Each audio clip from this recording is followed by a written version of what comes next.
What's up guys, this is Shipra and welcome to my review of Zenfone Max. It is another budget oriented smartphone from Asus, but it comes with a massive 5000 mAh battery.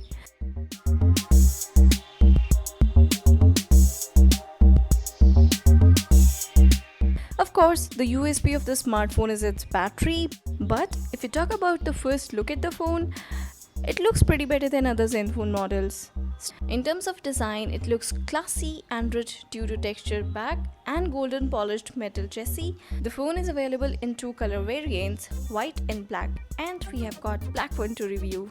3.5mm headphone jack is placed on the top, whereas micro USB 2.0 port and the primary mic is located at the bottom. The front has 5 megapixel front shooter, ambient sensor and LED notification light.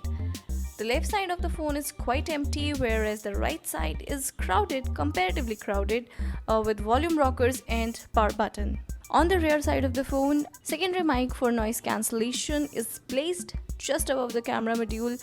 Also, Asus branding and speakers are on the bottom part of the back. The back cover is removable, and under the hood, you'll find microSD card and SIM card slots. Besides, the battery is non-removable.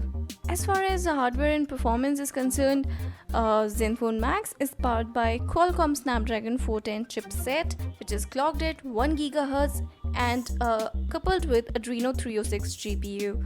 It comes with 2 GB RAM and 16 GB ROM.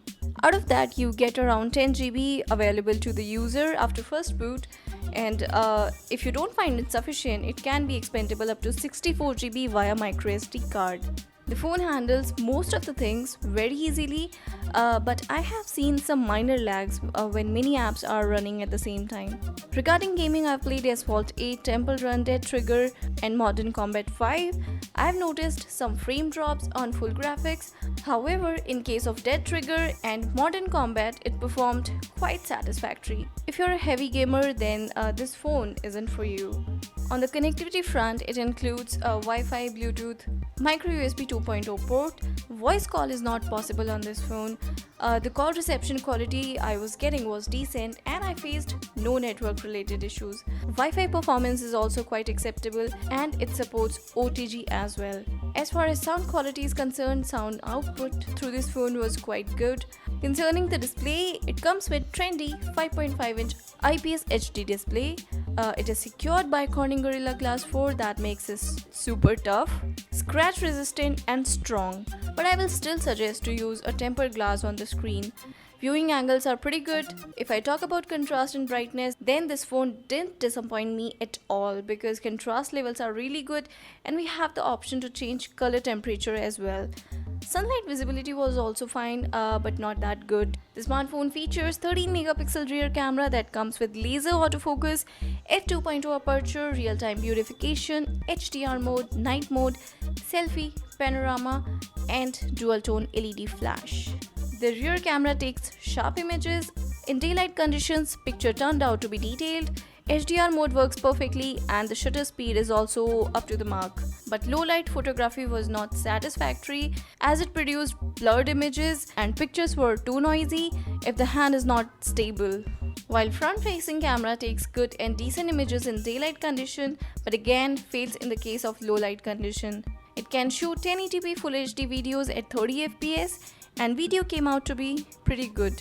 So for camera and selfie lovers, it is a good choice to go for in budget segment. Now let's talk about the USP of the phone. It is powered by a non-removable 5000 mAh battery. During our test, phone performed really well, putting on a stretched usage, and I was able to get around 12 hours of battery backup easily. So if you are sort of a heavy user, then also it might last up to a day on a single charge.